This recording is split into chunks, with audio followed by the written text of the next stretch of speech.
Hello everyone, welcome to economics class. Students, last video में मैंने आपसे लॉ ऑफ डिमांड के बारे में डिस्कस किया है। हमने लॉ ऑफ डिमांड को, उसकी डेफिनेशन को स्टडी किया था, साथ में एजम्पशंस और exceptions of law of demand भी स्टडी किया था। हमने ये पढ़ा था कि भाई लॉ ऑफ डिमांड जो है वो डाउनवर्ड स्लोपिंग क्यों होता है। तो वहाँ पर हमने ये पाया था कि जो according to definition of law of demand that there is a inverse relationship between on price of commodity and quantity demanded। तो जब ये इन्वर्स रिलेशनशिप है ये बतलाती है कि अगर प्राइस इंक्रीज़ होंगे तो क्वांटिटी डिमांडेड डिक्रीज़ होगी, और प्राइस अगर डिक्रीज़ होंगे तो quantity demanded of goods increase होगी।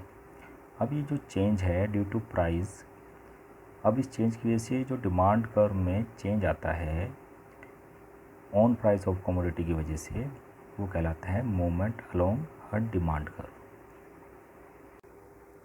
So students, movement along in demand curve को हम चेंज इन क्वांटिटी डिमांडेड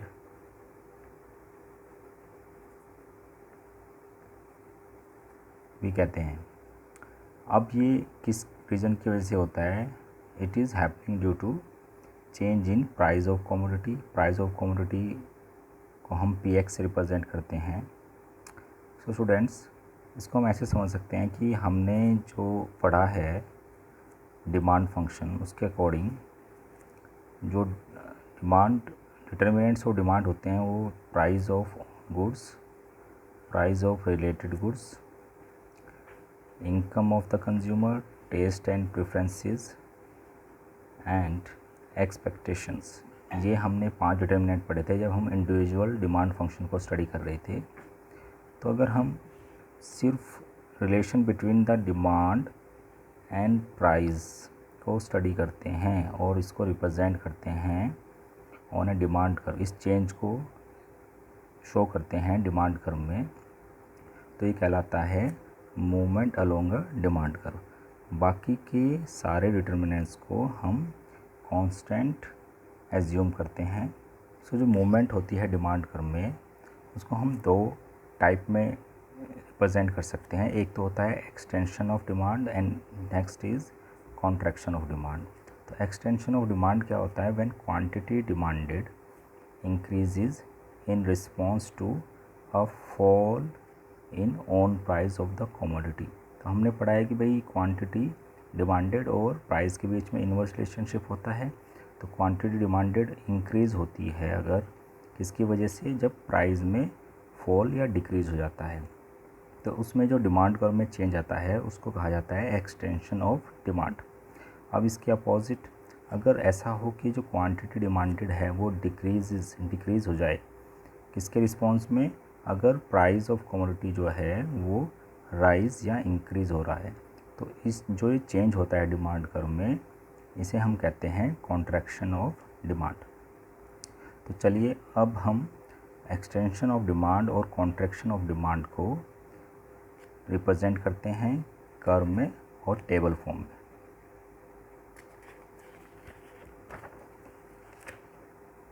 सो पहले हम रिप्रेजेंट कर रहे हैं एक्सटेंशन ऑफ डिमांड। स्टूडेंट्स, हमने अभी पढ़ा है कि ये due to fall in its price, जब प्राइस ऑफ एक्स फॉल हो रहा हो और क्वांटिटी जो एक्स की है वो इंक्रीज़ होती है, और ये जो चेंज है जब हम इसे कर्व में रिप्रेजेंट करते हैं, तो that is known as extension of demand. हम इसका एक एग्जांपल लेते हैं। एग्जांपल ऐसे रिप्रेजेंट करते हैं कि भाई, पहले मैं एक टेबल ड्रॉ कर लेता हूँ। टेबल में हम 2 चीज़ें लेते हैं, price of x and quantity of x, ये यूनिट्स में होती है। नाउ जो प्राइस ऑफ एक्स है, सपोज़ इनिशियली 10 रुपीज़ था, तब कंज्यूमर जो है 4 यूनिट्स डिमांड कर रहा था। फिर प्राइस में जो है डिक्रीज़ हुआ और डिक्रीज़ होने के बाद प्राइस हो गया 5। अब क्वांटिटी जो है इंक्रीज़ हो रही है इन रिस्पॉन्स टू प्राइस और क्वांटिटी इंक्रीज़ हुई 6 में। पहले हम डिमांड कर्व में इनिशियल स्टेज को शो करते हैं। तो अगर मैं डिमांड कर्व बनाऊं तो demand curve always sloping downward होता है, moving left to right. This is origin. यहाँ पर आपकी क्वांटिटी रिप्रेजेंट करेंगे एक्स एक्सिस पे और वाई एक्सिस पे रिप्रेजेंट करेंगे प्राइस।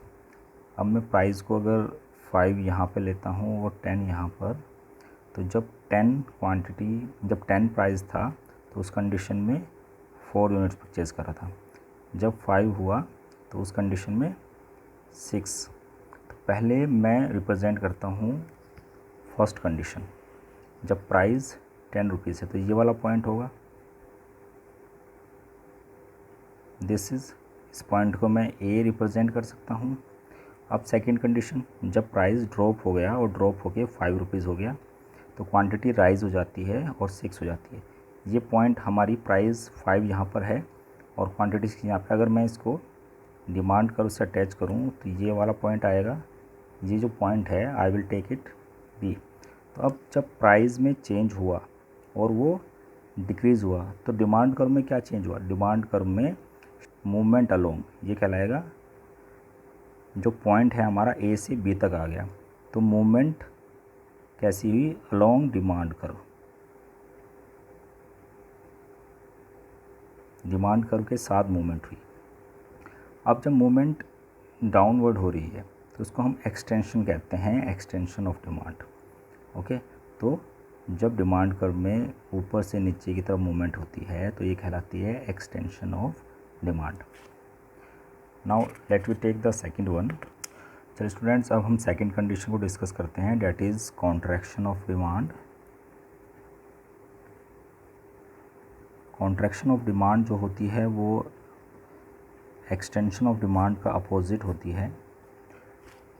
पहले हम according to definition table draw कर लेते हैं। टेबल जो ड्रॉ होती है डेफिनेशन में बताया हुआ है, प्राइजेज़ ऑफ कमोडिटी इंक्रीज़ होते हैं 5 से 10 तो उसकी जो क्वांटिटी डिमांडेड है वो फॉल या डिक्रीज़ हो जाती है। तो मैंने पहले प्राइस 5 लिए हैं, तो एट द टाइम जब प्राइस 5 रुपीज़ थी तो क्वांटिटी 6 डिमांडेड थी।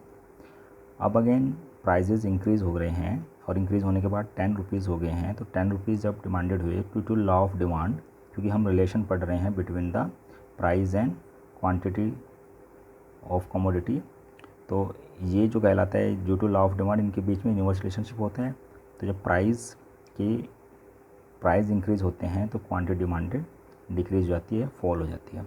अब हम इसको कॉन्ट्रैक्शन ऑफ डिमांड को रिप्रेजेंट करते हैं इन अ कर्व। तो कर्व, डिमांड कर्व ऐसा होता है, स्लोपिंग डाउनवर्ड होता है।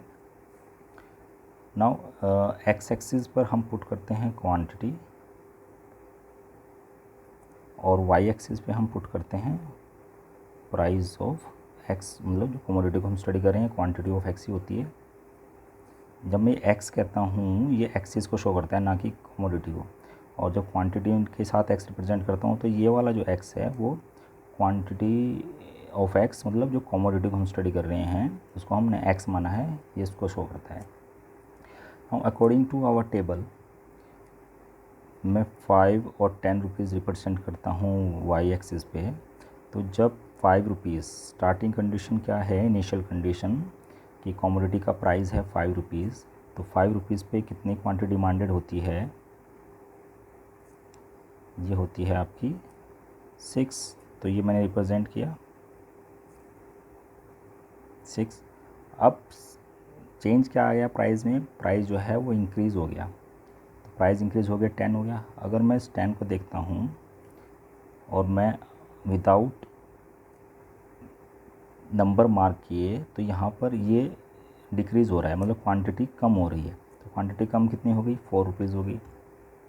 अब पहला जब 5 रुपीज़ प्राइस थी तो मैं इस पॉइंट को ए से रिप्रेजेंट करता हूँ, और जब प्राइस 10 रुपीज़ है, जो ये पॉइंट आ रहा है ऑन द डिमांड कर्व, मैं इस पॉइंट को 20 रिप्रेजेंट करता हूँ। अब अगर हम इसमें क्या चेंज हुआ है डिमांड कर्व में, तो ये है डिमांड कर्व जो है आपकी ए पॉइंट से अलोंग डिमांड कर्व बी तक चली जाएगी। ठीक है, ए पॉइंट से कहाँ तक चली गई, बी तक। तो ये जो चेंज होता है ये अलोंग डिमांड कर्व होता है, मतलब पहले ए पॉइंट था, अब वो हो गया बी पॉइंट। किसकी वजह से हुआ ए पॉइंट से बी पॉइंट, क्योंकि प्राइस जो है वो इंक्रीज़ हो गया। और जब ये पॉइंट अपवर्ड शिफ्ट होता है ऊपर की तरफ demand curve, along demand curve, जब ये अपवर्ड शिफ्ट होता है तो इसको कहते हैं कॉन्ट्रैक्शन ऑफ डिमांड, इसको कहते हैं कॉन्ट्रैक्शन ऑफ डिमांड। और ये मूवमेंट कहलाती है, मूवमेंट अलोंग डिमांड कर्व। तो जब भी डिमांड कर्व में पॉइंट अपवर्ड शिफ्ट होता है, मूवमेंट अलोंग डिमांड कर्व, तो हम कहते हैं कि this is contraction of demand. So that's all for today students, thank you.